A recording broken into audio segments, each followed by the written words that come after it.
সকলোকে স্বাগতম জনাইছোঁ। সমলয় মাহিকে এই আলোচনীৰ সম্পাদক মই অৰুণ কোঁৱৰে।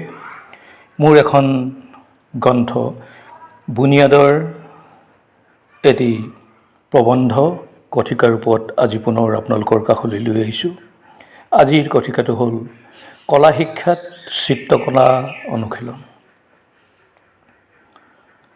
কলাৰ পৰিসৰ সাগৰৰ দৰে বিস্তৃত আৰু গভীৰ। বিভিন্ন কলাবিদে কলাক সময়ে সময়ে সংজ্ঞা দাঙি ধৰিছে ভিন্ন ভিন্ন ৰূপত। মূলতে কলা চৌষষ্ঠিবিধ, যদিও কলাক চাৰুকলা আৰু কাৰুকলা নামে দুটা ভাগত ভাগ কৰিছে। আজি আমি চাৰুকলাৰে আলোচনা কৰিবলৈ ওলাইছোঁ। চাৰুকলাসমূহে হৈছে সাহিত্য, সংগীত, নৃত্য, ভাস্কৰ্য, চিত্ৰাংকন আদি। চিত্ৰকলা প্ৰাচীন কালৰ পৰাই এই চিত্ৰকলা উৎপত্তি বুলি ক'ব পাৰি। আদিম যুগত যেতিয়া মানুহে গুহাত বাস কৰিছিল, তেতিয়াৰ পৰা এই কলাবিধৰ অংকনৰ উমান পোৱা যায়। যেতিয়া গুহাত বাস কৰা মানুহসকলে বিভিন্ন সময়ত হাবিত চিকাৰ কৰি জীৱ জন্তু বধ কৰিছিল, তেতিয়া তেওঁলোকে এই জীৱ জন্তুবোৰৰ চিত্ৰ শিলত অংকিত কৰি মনৰ ভাৱ প্ৰকাশ কৰিছিল যে তেওঁলোকে এনে এবিধ জীৱ বধ কৰিলে। এনে প্ৰাচীন গুহাবিলাকত এনে অংকিত চিনসমূহৰ নিদৰ্শন পোৱা হৈছে। সেয়ে আটাইবোৰ কলাৰ ভিতৰতে চিত্ৰকলাক অতি প্ৰাচীন কলা বুলি ক'ব পাৰি। মনৰ ভাৱ প্ৰকাশ কৰিবলৈ আমি যি মাধ্যম ব্যৱহাৰ কৰোঁ সেয়া ভাষা যদি হয়, চিত্ৰাংকনো আমি আন্তৰ্জাতিক ভাষা হিচাপে ব্যৱহাৰ কৰিব পাৰোঁ। আজি অসমৰ এজন শিল্পীয়ে অঁকা চিত্ৰ এখনৰ অৰ্থখিনি বা ভাৱখিনি এজন ৰাছিয়াৰ ব্যক্তিও বুজি পাব পাৰে। সাধাৰণতে ৰেখা, ৰং আৰু ভাৱৰ সমাহাৰে এখন চিত্ৰ হয়। সৰু সৰু অসংখ্য বিন্দু এটাৰ পিছত এটা লগ লাগি ৰেখা হয়। কেতিয়াবা বিন্দুৰ দ্বাৰাই অংকিত চিত্ৰও দেখা যায়।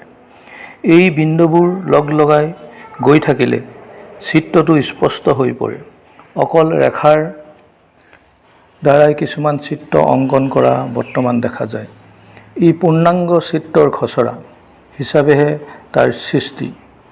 এইবোৰ স্কেচ বুলি কোৱা হয়। ইয়াত অংকন কৰিবলৈ পেঞ্চিল, এঙাৰ, কলম আৰু চিয়াঁহী, তুলিকা, চকমাটি, জোঙা ধাতুৰ শলা ব্যৱহাৰ কৰা দেখা যায়। এখন সম্পূৰ্ণ চিত্ৰৰ বৰ্ণলেপন মাধ্যম দুটা, তেল আৰু পানী। ইয়াত তেল বা পানীক গুলি ৰং কৰা হয়। মাধ্যমৰ চৰিত্ৰ অনুসৰি চিত্ৰকলা 5টা পদ্ধতিত ভাগ কৰিছে: টেম্পাৰা, ফেক্সো, তেল ৰং, জল ৰং আৰু মম ৰং। যি ঠাইত চিত্ৰ অঁকা হয় আৰু সেই কাগজ বা ঠাইখনক চিত্ৰপট বোলা হয়। এই পদ্ধতিত কণীৰ বিজলুৱা অংশৰ লগত ৰং মিহলি কৰি বৰ্ণলেপন স্থায়ী আৰু দৃঢ় কৰা হয়। ভাৰতীয় শিল্পাচাৰ্য নন্দলাল বসুৰ ভাৰতৰ টেম্পাৰা পদ্ধতি উদ্ধাৰৰ ক্ষেত্ৰত যথেষ্ট অৱদান আছে। ফেক্সকো প্ৰাচীন চিত্ৰ অংকনৰ এটা পদ্ধতি।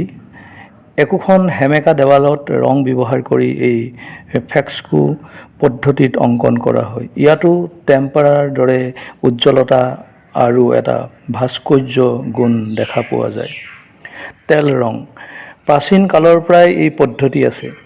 জন্তুৰ চৰ্বিৰ লগত ৰং মিহলি কৰি তেতিয়াতে চিত্ৰ অঁকা নিদৰ্শন পোৱা যায়। বৰ্তমান যুগত টেম্পাৰা আৰু ফেক্সকো পদ্ধতিৰ পৰা চিত্ৰকৰসকল মুক্ত হৈ এই পদ্ধতিলৈ আহে। টেম্পাৰা আৰু ফেক্সকো পদ্ধতিত চিত্ৰ বৰ খৰগতিত চিত্ৰখন আঁকিব লগা হয়। শুকাই যোৱা নিৰ্দিষ্ট সময়ৰ আগতে চিত্ৰ সম্পাদন কৰিব লগা হয়। কিন্তু বৰ্তমান তেল ৰঙত চিত্ৰকৰে ধীৰে ধীৰে সুস্থিৰে ৰঙৰ ব্যৱহাৰ কৰি অংকন কৰিব পাৰে। এই পদ্ধতিত তেলত ৰং মিহলি কৰি অংকন কৰে। ইয়াত ৰঙক ডাঠ আৰু পাতল কৰিবলৈ লগতে ছাঁ পোহৰ খেলা সুন্দৰকৈ দেখুৱাব পাৰে। এই তেল ৰং পদ্ধতি বৰ্তমান যথেষ্ট জনপ্ৰিয় হৈ আছে। জল ৰং পানীৰ লগত ৰং মিহলি কৰি কাগজত অংকন কৰা চিত্ৰই হৈছে জল ৰঙৰ চিত্ৰ। এই পদ্ধতি আনবোৰ পদ্ধতিতকৈ অংকন কৰিবলৈ সহজ আৰু চিত্ৰকৰৰ ভাৱ প্ৰকাশত বা বৰ্ণলেপনত সহজতে সফলতা লাভ কৰা দেখা যায়। চিত্ৰকৰৰ তুলিকাৰ বোলেৰে সুন্দৰকৈ একোখন চিত্ৰত ৰঙক কোমল আৰু মুকলি ভাৱেৰে প্ৰকাশ কৰিব পাৰে। বেছিভাগ নৈসৰ্গিক চিত্ৰতেই জলৰ ৰং প্ৰচলন কৰা দেখা যায়। আধুনিক ভাৰতীয় চিত্ৰকলাত শিল্পী অৱনীন্দ্ৰনাথ ঠাকুৰৰ জল ৰং ব্যৱহাৰৰ অৰিহণা উল্লেখযোগ্য। মম ৰং এই পদ্ধতিত জল ৰঙৰ দৰে সুবিধা কম থাকে। আগতে এই মম ৰং গৰম হৈ থাকোঁতে ব্যৱহাৰ কৰিছিল। চেঁচা হ'লে গোট মাৰি যায় কাৰণে সূক্ষ্ম কামবোৰ কৰিবলৈ অসুবিধা হয়। বৰ্তমান যুগত বজাৰতো এনে মম ৰং পোৱা যায়। সেয়ে বৰ্তমানৰ মম ৰঙত বহুবোৰ অসুবিধা আঁতৰিছে যদিও এখন চিত্ৰ সূক্ষ্মভাৱে ফুটাই তোলাত এনে পদ্ধতিৰ ৰঙৰ কিছু অসুবিধা নথকা নহয়। ৰঙক দুটা ভাগত ভাগ কৰিছে, মৌলিক ৰং আৰু যৌগিক ৰং। মৌলিক ৰং এই ৰংসমূহ অন্য ৰং সংমিশ্ৰণ হৈ নাথাকে। ইয়াত মাথো এটা ৰং থাকে, যেনে ৰঙা, নীলা, হালধীয়া। যৌগিক ৰং মৌলিক ৰঙৰ লগত আন ৰং সংমিশ্ৰণ কৰিলে যি ৰং পোৱা হয় সেয়ে যৌগিক ৰং। যেনে ৰঙা আৰু বগা মিহলাই গুলপীয়া পোৱা হয়। ৰঙাৰ লগত নীলা মিহলালে বেগুনীয়া পোৱা হয়। এনেধৰণে আমি বহুবোৰ ৰং পাওঁ। ওপৰত আমি চিত্ৰকলাৰ এটা থুলমূল আভাস পালোঁ।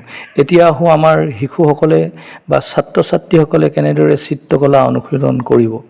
চিত্ৰকলাৰ শিক্ষাদান দিয়াসকলেও কেনেদৰে তেওঁলোকক অভ্যাস কৰোৱাব। চিত্ৰ অংকনত কেইটামান প্ৰাথমিক কথা। চিত্ৰ অংকনত প্ৰথমে মানসিকভাৱে মনটো স্থিৰ কৰি ল'ব লাগে। অংকন কৰা ঠাইখিনিত বাওঁফালৰ পৰা পোহৰ অহা ব্যৱস্থা হ'লে ভাল হয়। চিত্ৰ অংকন কৰোঁতে প্ৰয়োজনীয় সঁজুলি কাষত থৈ ল'ব লাগে। চিত্ৰবোৰ অংকন কৰোঁতে যাতে চিত্ৰপট লেতেৰা নহয় তালৈ মন দিব লাগে। হাতৰ ভেজা পৰা ঠাইত কাগজ লৈ ল'লে ভাল হয়।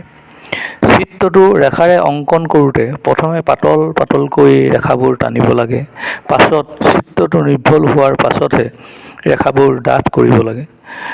ৰবৰ হাতত ধৰি থাকিলে লেতেৰা হয়। লেতেৰা ৰবৰ চাফা কৰিবলৈ এখন চাফা কাপোৰত ঘঁহি দিলে চাফা হয়। ৰং তুলিকা বা পেঞ্চিলেৰে অংকন কৰোঁতে নিৰ্দিষ্ট জোখত ধৰি লৈ অংকন কৰিব লাগে। তুলিকাৰ আগভাগৰ নোমবোৰ লক্ষ্য কৰিব লাগে যাতে তুলিকাৰ নোমবোৰ বিশৃংখল হৈ নাথাকে। পেঞ্চিলৰো আগভাগ ভালকৈ জোঙা কৰি ল'ব লাগে। চিত্ৰ অংকন কৰোঁতে সদায় একাগ্ৰতা, ধীৰ দৃষ্টিৰে অংকন কৰিব লাগে। এজন ভাল চিত্ৰকৰ হ'বলৈ উক্ত কথাখিনিৰ প্ৰতি মনোযোগ দিয়া উচিত। চিত্ৰকলাৰ অনুশীলন ছাত্ৰ ছাত্ৰীসকলে বয়স আৰু শ্ৰেণী অনুসৰি চিত্ৰাংকন অভ্যাস কৰিলে সুফল পোৱা যায়। প্ৰথম অৱস্থাত ছাত্ৰ ছাত্ৰী সকলৰ হাতৰ জড়তা ভাঙিবৰ বাবে বিভিন্ন আঁচবোৰ টানিবলৈ দিব লাগে। ইয়াৰ পাছত সাধাৰণ কিছুমান চিত্ৰ অংকনৰ অভ্যাস কৰোৱাব। ৰেখাবিলাক যেতিয়া টানি নিজৰ আয়ত্ত আহিব তেতিয়া বৰ্ডত কিছুমান স্থিৰ চিত্ৰ আঁকি দি অনুশীলন কৰোৱাব পাৰে। জ্যামিতিৰ আকাৰৰ সহায় লৈ এই চিত্ৰবোৰ আঁকি আয়ত্তলৈ অহাৰ পাছত স্থিৰ কিছুমান বস্তু চকুৰ আগত, টেবুলত বা অন্য ঠাইত ৰাখি তেওঁলোকক চাই আঁকিবলৈ দিব লাগে। ইয়াৰ পৰৱৰ্তী পৰ্যায়তহে কল্পনা কৰি অঁকা ছবিবোৰ অনুশীলন কৰোৱালে তেওঁলোকে আয়ত্ত কৰিবলৈ অসুবিধা নাপায়। এনেদৰে ক্ৰম অনুসৰি ৰঙৰ ব্যৱহাৰ কৰোৱাব লাগে। চিত্ৰকলাৰ অনুশীলনে মানুহৰ মনলৈ এক অনাবিল আনন্দ কঢ়িয়াই আনে। মনৰ একাগ্ৰতা, ধৈৰ্য আৰু সৃজনীমূলক চিন্তাৰ বিকাশ ঘটায়। আজিৰ কথিকাটো ইমানতে সামৰণি মাৰিছোঁ। যদিহে এই ভিডিঅ'টো আপোনালোকৰ ভাল লাগিছে তেতিয়াহ'লে লাইক, কমেণ্ট আৰু শ্বেয়াৰ কৰিব। লগতে চেনেলটোলৈ যদিহে নতুনকৈ আহিছে তেতিয়া চেনেলটো ছাবস্ক্ৰাইব কৰি এনেধৰণৰ ভিডিঅ' আপোনালোকৰ কাষলৈ লৈ যাবলৈ আমাক অনুপ্ৰাণিত কৰিব। ধন্যবাদ।